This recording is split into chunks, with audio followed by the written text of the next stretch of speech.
All right, let's do this. Hey, we're going to try a quick little bonus episode of Speed Hickey's reunion. Simply because I thought of a little story earlier today that I wanted to share with you guys. Crack a beer, right? Let's have a drink together. I got the West Side Brewing West Coast IPA here. That's pretty good. I just picked it up for the first time last night. I want to tell you guys a story from around 88 or 89. This is a Speed Hickey's gig night story that I want to share with you guys.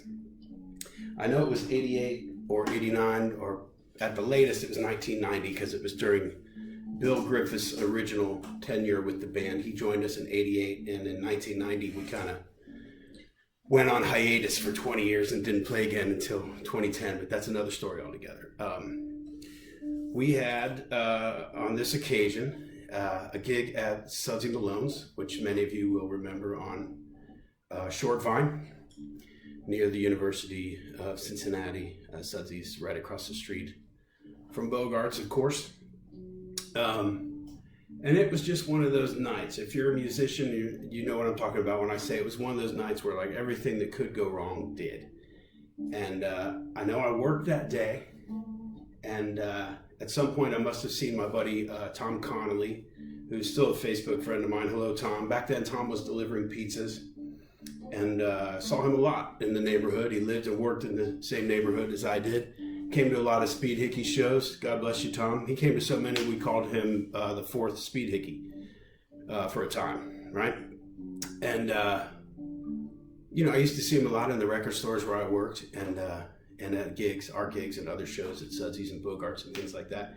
And on this particular day, when I was working in the afternoon, the day of a gig, I saw Tom, and he must have offered to bring us a pizza at the gig. And I said, well, yeah, hell yeah, sure.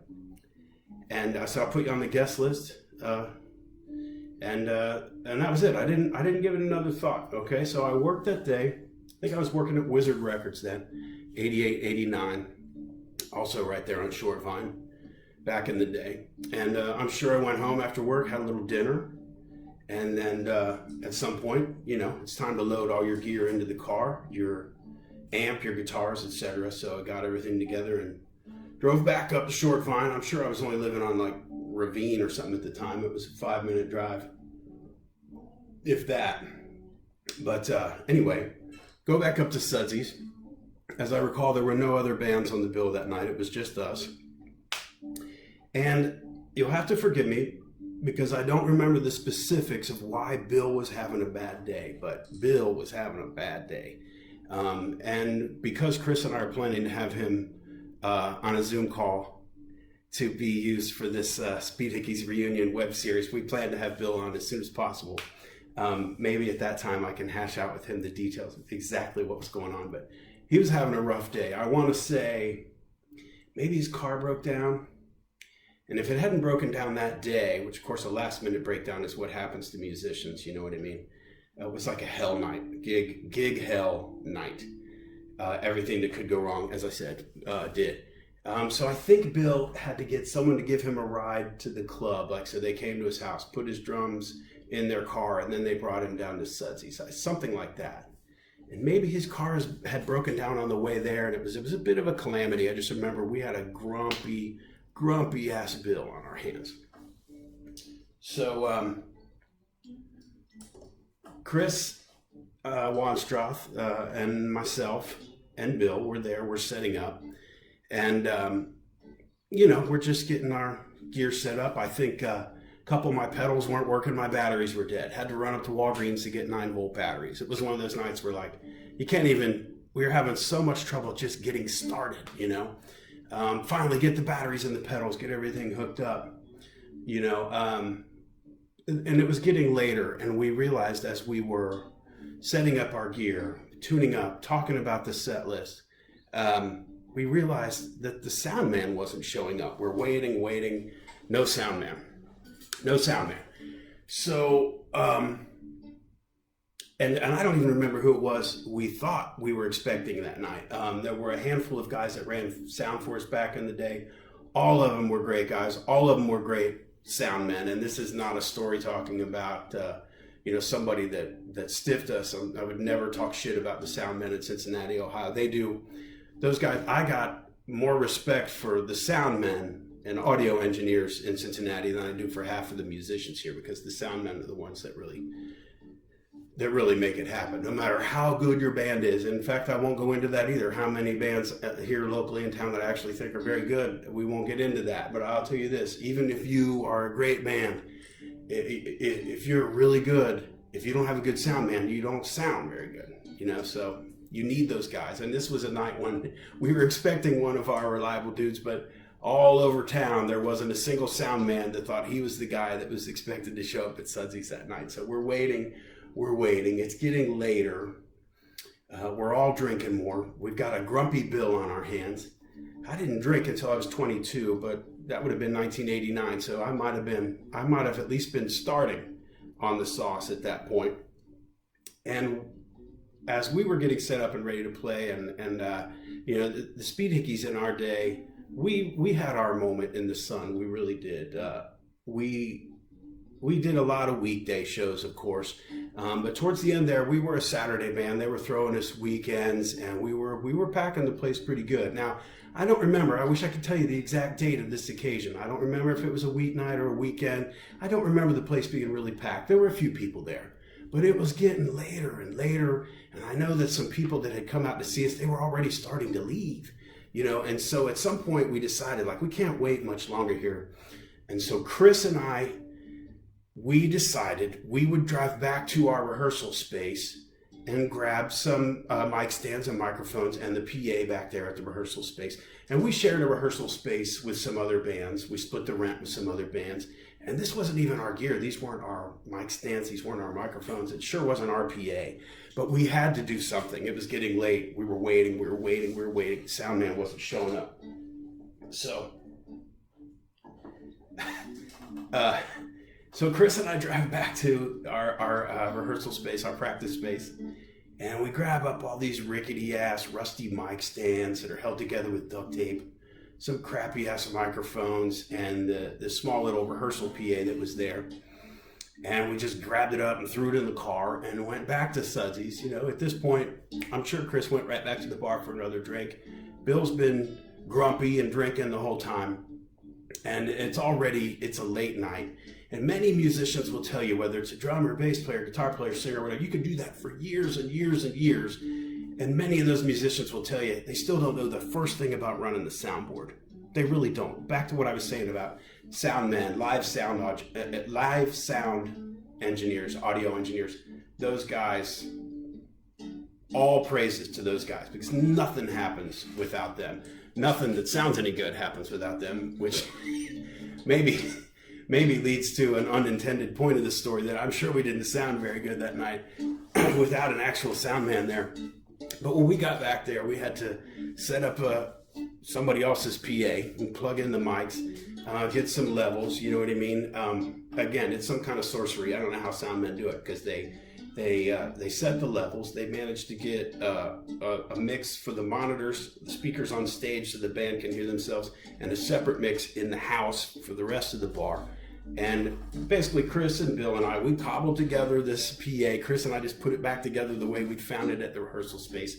We finally get these mic stands set up and the mics going, and we set a level, and we do the briefest of sound checks and feel like, I think we're ready. And I know it was close to midnight. It may have been after midnight before we even played a note. But finally we get going. Now, I will say, back in those days, the Speed Hickeys did this thing. It wasn't an original thought of mine. It wasn't my idea. It was one of the many conceptual things that I got from Frank Zappa when I was still a young man. And that was, we didn't like to stop playing between songs. We would often play 4, 5, 6, 7, 8, sometimes 10 or 12 songs in a row without a break. So when we wrote a set list, there was always some discussion beforehand so that you knew what was coming up next. We never really ended a song. The last note of the first song would be the first note of the second song. And the last note of the second song would lead right into the first note of the third song. And we would try to do that seamlessly. And it didn't always work. It was, like I said, something I learned from Frank Zappa. He did that with all of his bands over the years. Typically, Frank's band didn't stop playing. They'd come out and you would just get this continuous mind-blowing medley, you know? And we were nowhere near that level of musicianship. Not then 30 years ago, and then we're no closer to it now. But it was, as I said, not an original trick of mine. One, I borrowed a page from Zappa's book on that, and I know that there weren't any other bands here in town doing it, especially not in the realm of the kind of teenage punk band that we were then. Although we were more teenage than we were punk, you know. And our stuff wasn't real fast or heavy or loud or anything. That was just kind of a scene that we fell into because we didn't take ourselves too seriously. The metal scene didn't want us. The jockey club scene accepted us, you know. So that meant we were punk, you know. Anyway, we finally get set up, right? We got these mic stands set up. We got Bill's drum kit set up, you know what I mean? And we're finally ready to go. And so we finally count off that first tune and we start rolling. And we're 4 or 5 songs into it, you know. We got Chris has had a few to drink. I might have had a few by that point. Grumpy Bill is tying on an angry drunk, and we're finally rolling, you know. We finally got started, and around midnight it was actually go time. And we get about 4 or 5 songs into it, you know. So far so good. The slam, bam, thank you, ma'am, wang, bang, sweet poontang. The 4 or 5 songs we open with. You know, and I'm sure we were planning to just keep that medley rocking as long as we could. Sometimes you get interrupted. Sometimes you break a guitar string. Sometimes, I mean, God bless him, Bill is back there banging on those drums. Sometimes he would call a halt, like, I need a breath. I need a sip of water, something.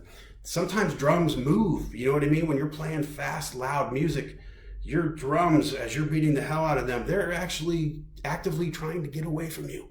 They're moving, you know? So sometimes Bill would say, like, stop. You know, and you'd have to pull some cymbal stands back a little closer and like, all right, tighten this, tighten that. I'm ready, let's go.